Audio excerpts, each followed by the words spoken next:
In today's video, I'm going to be replacing the little teeny tiny lights that live inside the cluster.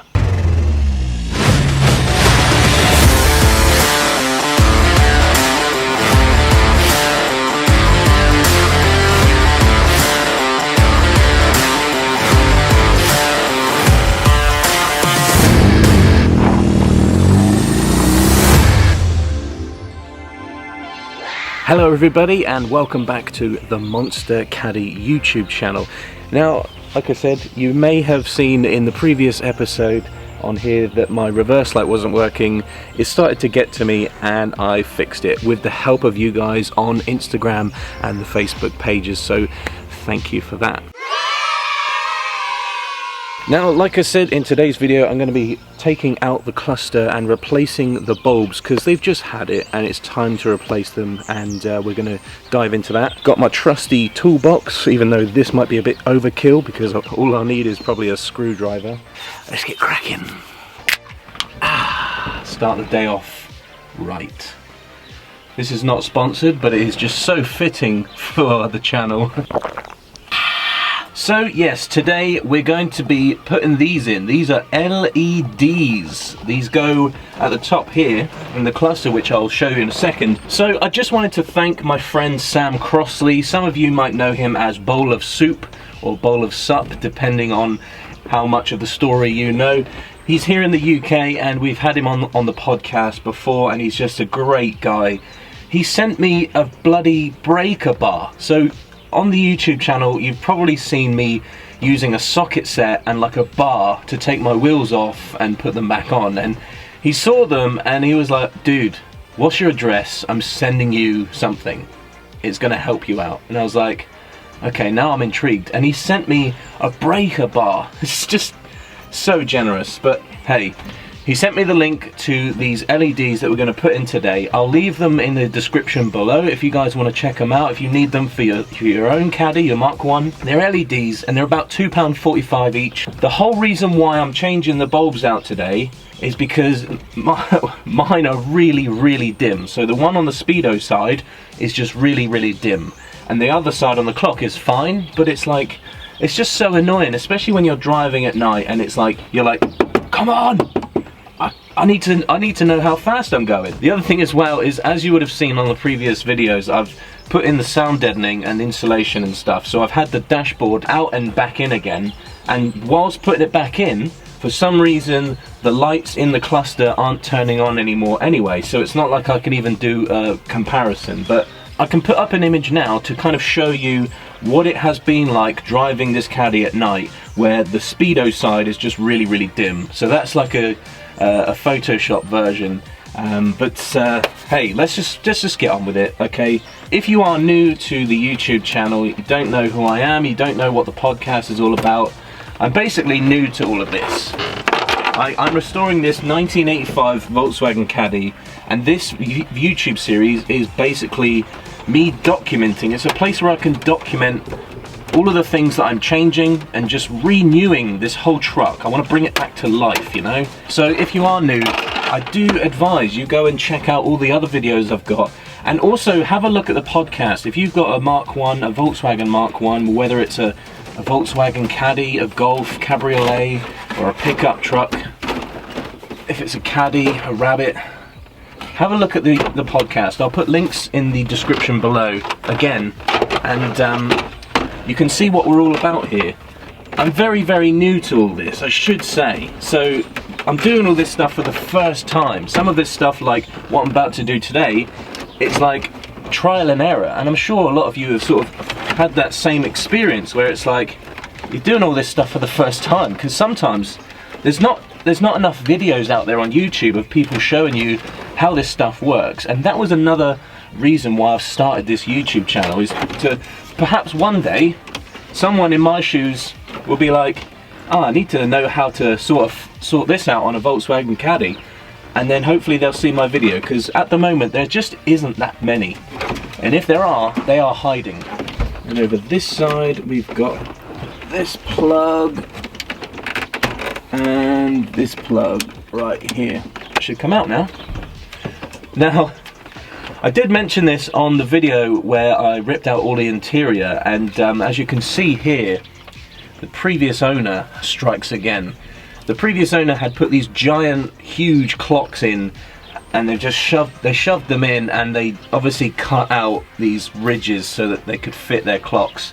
And of course, little did they know they're destroying the most retro, coolest piece on the whole dashboard. So, but don't worry, I've got in touch with a few local people here on the Isle of Wight, and there's a guy who is going to sell me one of these for £35, and it's going to look absolutely bonkers. You know what, there's something that I forgot to mention here on the channel, is that obviously we've just had Christmas, it's now sort of the end of January, but I just wanted to say, and this is by no means like a sponsorship or an advert or anything like that, but I picked these up from Auto Finesse in January for sort of like Christmas sale type thing, and they're like these detailing brushes.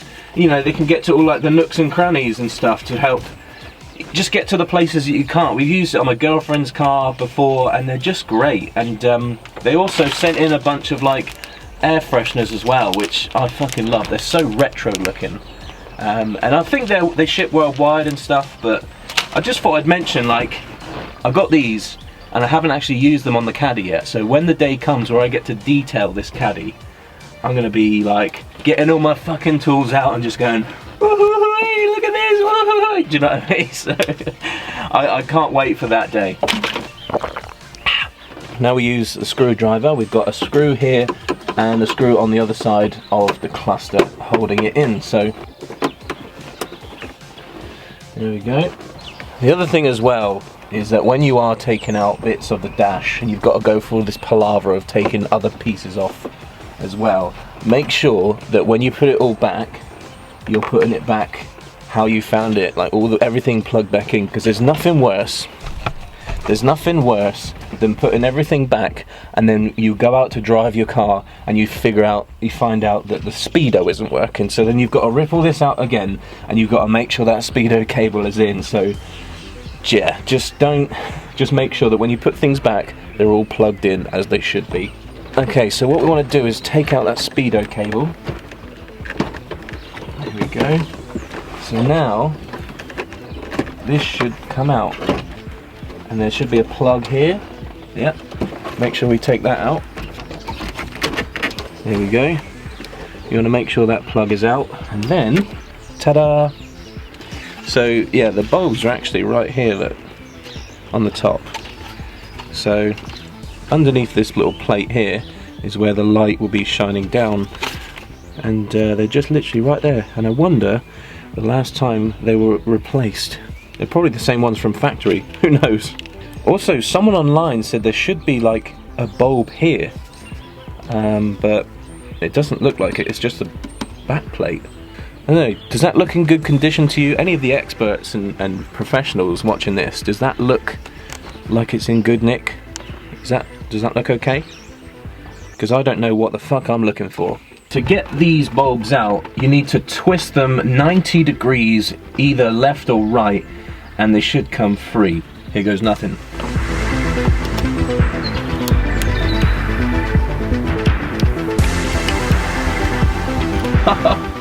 You fucking beauty. And there's one. Put that up there.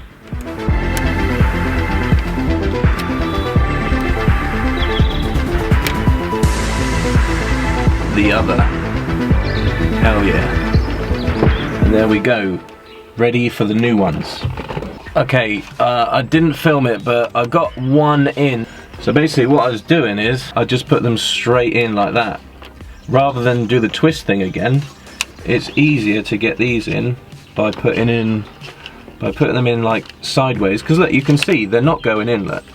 Like they're just not fitting in. So I'll put one side in first, like that, and I'll get like a screwdriver and like put it in that way. And I think after that we are in. So you know what, I did notice like a bit of corrosion or whatever it is on that strip there, so I'm just going to take that off and have a little clean up. So if I take that off, maybe I can twist it and it comes off. Man, that had my heart racing. What the fuck? Okay, everything is fine. It's all good. Nothing to see here. So yeah, I don't know if you can see that. It just looks a little bit dirty, so I'm gonna clean that up. Okay, I hope that's sort of done something. So let's put them back. See what I mean? They just don't want to go in horizontally and then twist them. So again, putting them in and then using a screwdriver, which doesn't feel good. I feel like I'm going to break something. And there we go. Not a pretty installation, but an installation nonetheless. These aren't actually the original clocks, by the way. When I picked up the Caddy, like I said, there's awful clocks in there that weren't even working, so I had to buy this second hand from someone else that someone had already put 100,000 miles on. What I'm going to have to do is I'm going to have to film, I'm going to have to come back at night time and put the clocks on and see what it's like. So I'll insert that clip now so you can see if it worked.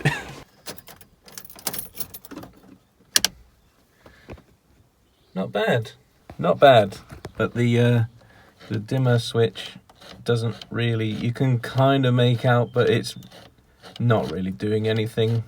The other thing I should mention is that on that link that I mentioned earlier, the eBay link, you can actually buy different coloured LEDs. So if you wanted to put like white lights in there, blue, green, yellow, red, or whatever is available, you can. But I thought I'd keep it green because that was what was originally in these clocks. I think that's what was in these clocks anyway. So okay, so what I'm going to do now then is just put everything back as I found it and hope for the best. There's also other things that I've got to plug in that I didn't do last time, like this heater fan switch thing.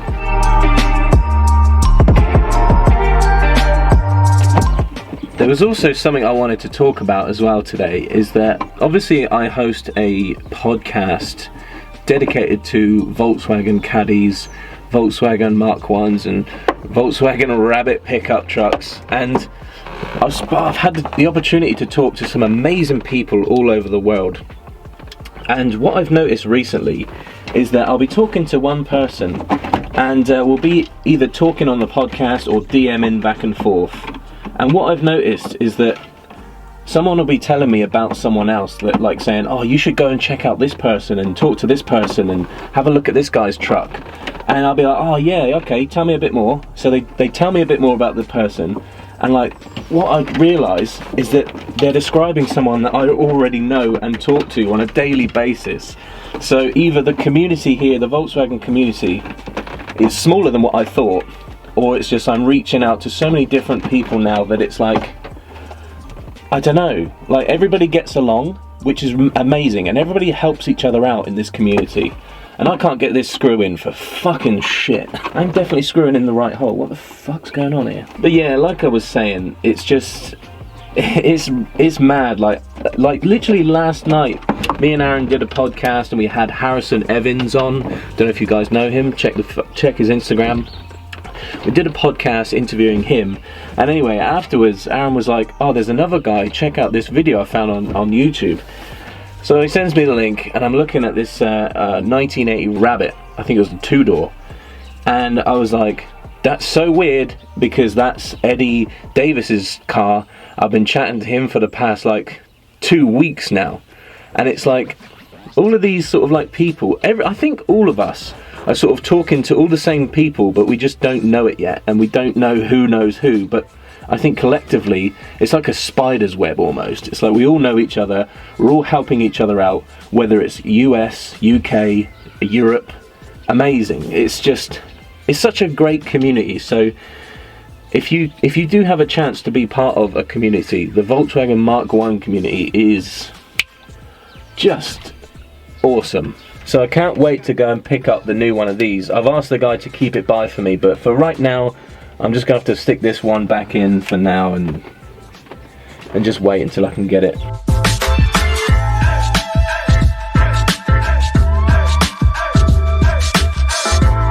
Let me just test the blowers first, because like, that was one thing this thing here is quite...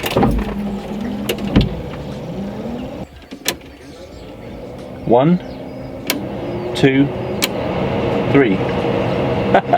I love it when shit comes together, do you know what I mean? Here's another little thing as well.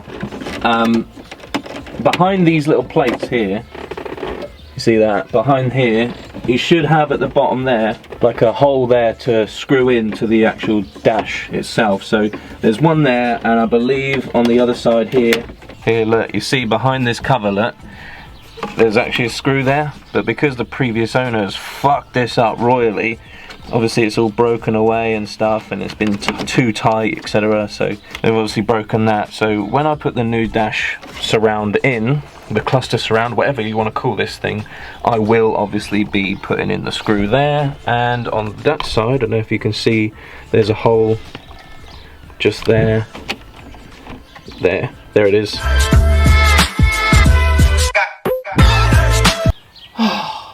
Okay, let's just see if I've ticked everything off. Show the reverse light fix, yeah. Show new LEDs.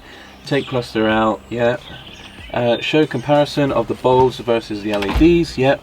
Wait until nightfall to show the brightness. Review the product dimness. Tell people to subscribe. Podcast.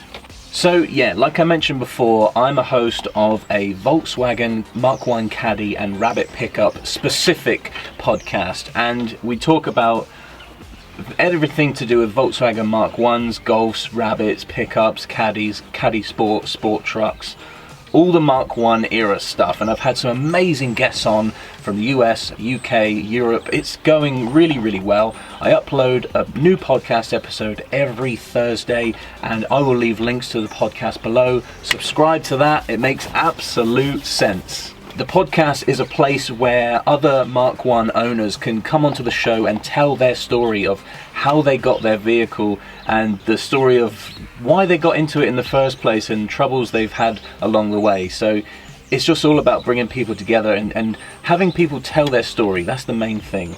Mk1 Mecca. I don't know if I've mentioned it here on the YouTube channel, but I'm organising a Volkswagen Mk1 event here in the UK. It's hopefully going to be an annual thing. So if people with Jettas, Golf, Cabriolets, Caddies, Scirocco's, anybody who's got a Volkswagen Mk1 in the UK, or if you're overseas, you're more than welcome to come over. I'm currently organising the event in terms of location and date. What you can do is go to the description of today's video. You'll find the Facebook link there, which goes to the Mk1 Mecca Facebook page. You can follow the page and stay up to date with details like location and like dates. It's going to be a camping weekend, so Volkswagen Mk1 owners can come and attend.